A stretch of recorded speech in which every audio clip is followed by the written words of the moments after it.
Hey, crazy friends. Well, it's just Francis here at Find Your Crazy this week. And I want to share with you about what happens when the unexpected happens and when your plans do not go as planned and when you need to know how to do things all by yourself.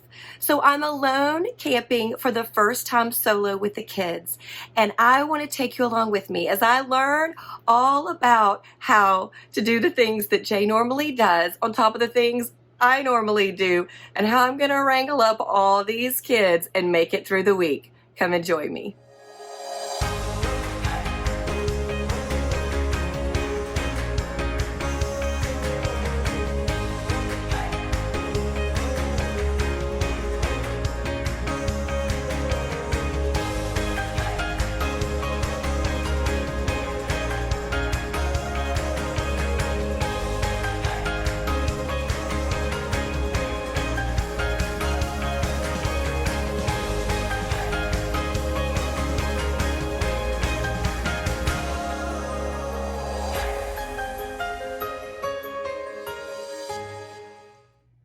So last night we rolled into the Great Smoky Mountains for another full-time families event that we had scheduled. This is a hangout, which is a little bit different from the rally because it's a smaller group of people. There are fewer activities to do, and the focus is really just plenty of time to hang out. We were so excited because last week we spent 7 days in the Atlanta area visiting our daughters, and every single doctor, dentist, groomer, neurologist, lab technician, friend, and family member we could squeeze into that amount of time. So we were exhausted. And not only that, we had been dry camping for 7 days for the very first time ever. If you don't know what dry camping is, that means we didn't have sewer hookups at all for 7 days, for 7 people. That was a lot of trips up and down to the little dump station. And so we were ready for long showers that weren't military and quick, get in and get out, get out. We were excited to be able to visit with friends. And we were also excited to be back in the Smoky Mountains because this was our very first national park. And we love it, and it holds such a special place in our heart.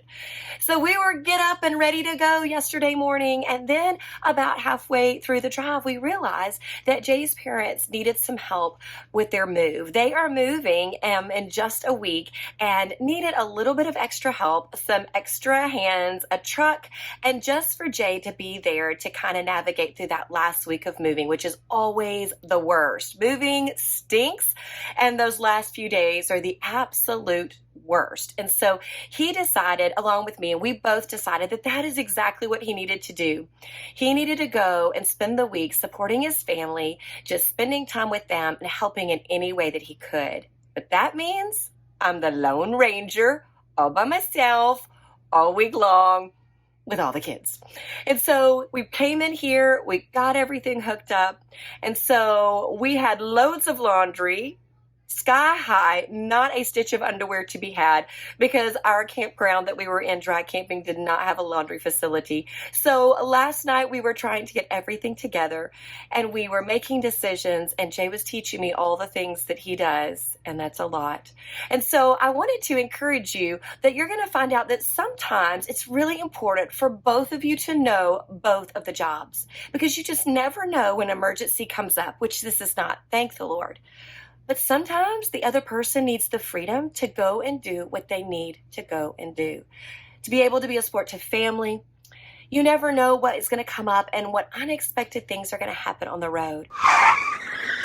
So, huge flash flood emergency. I am pulling in my slides. We just had to move my camper with the slides. There is so much water. It is about to flood us, and Jay's not here. But I had lots of friends and helpers. I didn't even have a truck to move it. I didn't know how to do most of what we were doing, but everyone was helpful. I'm pulling in my slides. We're moving to a different site. I think we're okay right now, but oh my word. Oh my gosh.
truck right now.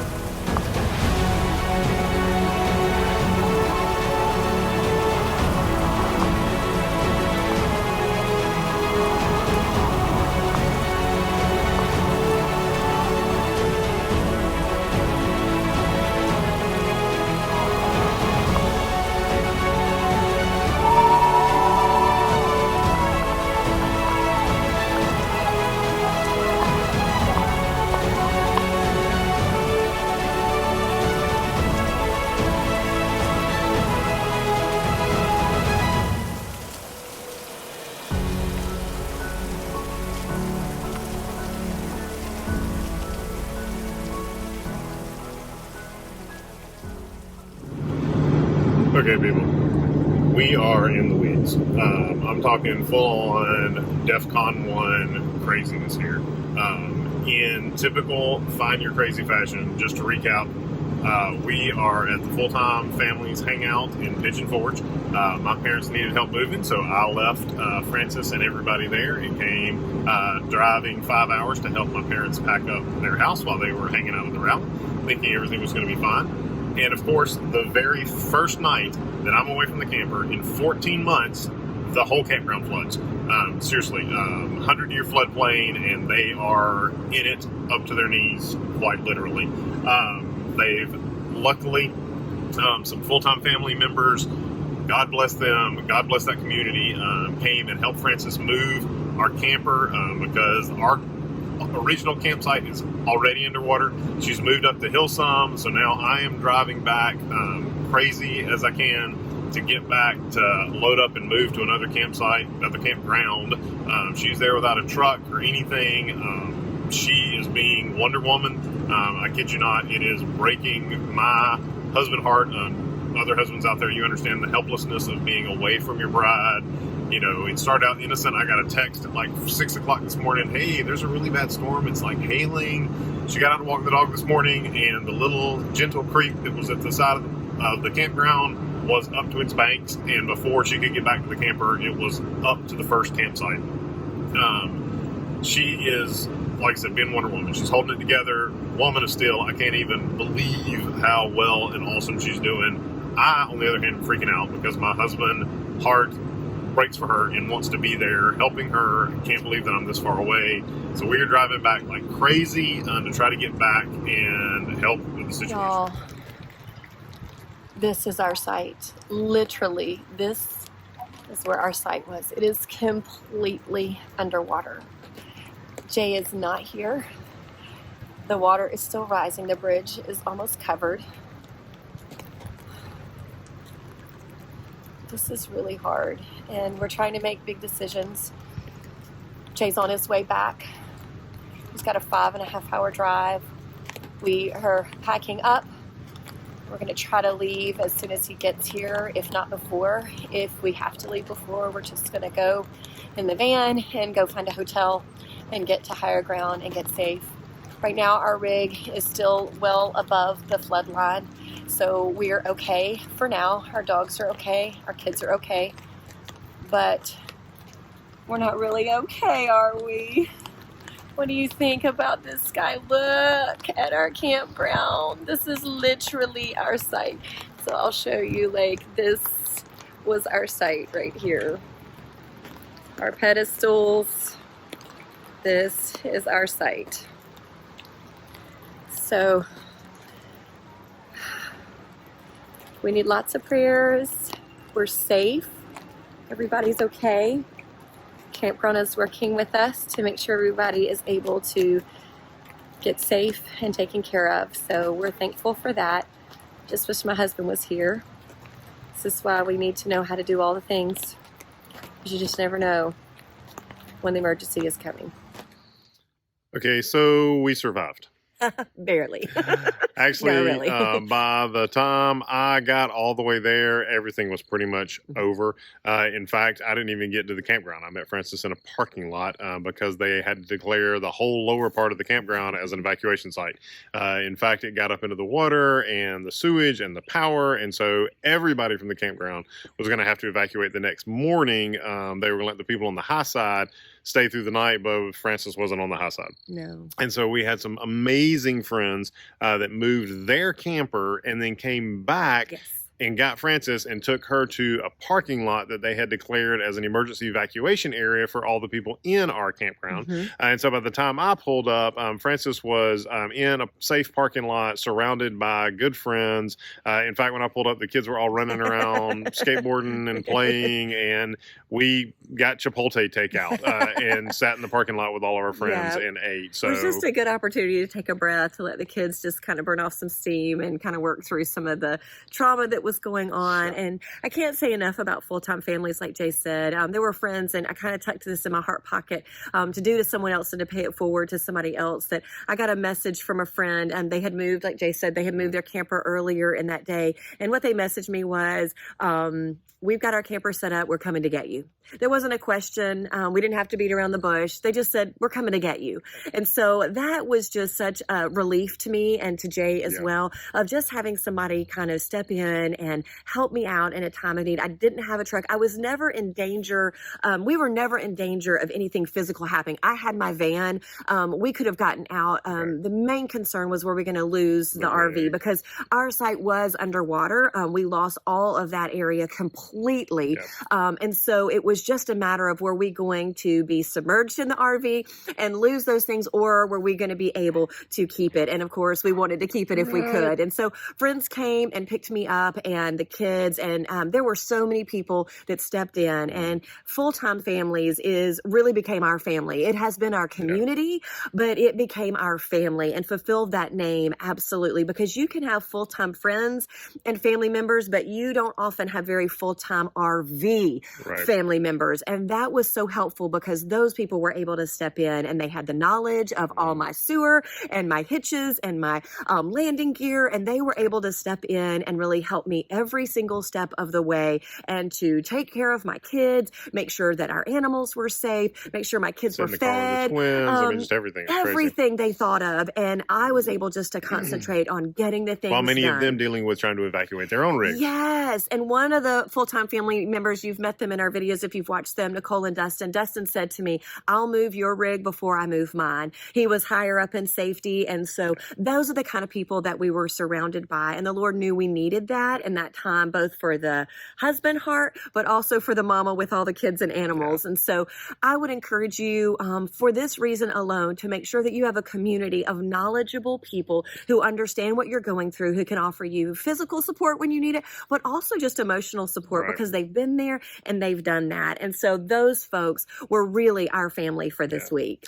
So after all of that, we actually just left the hangout. We didn't want to be any more near the hangout. They moved it to a totally different campground. They kept going Shout out after to kind Nicole of a day and and Dustin. a half of being off. But we just left and went back to my parents. After being up there with my parents, I realized that they needed my help desperately for that week, even more so than I thought, and I knew that they did. And so, but I wasn't going to leave Francis again. We weren't ready for that. So we loaded up from the parking lot that night and drove about halfway back and got it the next day, and then spent a week, actually over a week ended up being, helping my parents get the rest of their house packed up, all of their moving stuff scheduled and done, and pods packed and everything. And so, after 8 or 9 days, we put the lock on the last pod and put the last thing in the trailer, and they pulled off down the road to leave this house that they've been in for, I think, 15 years. It's the longest house they've ever been in.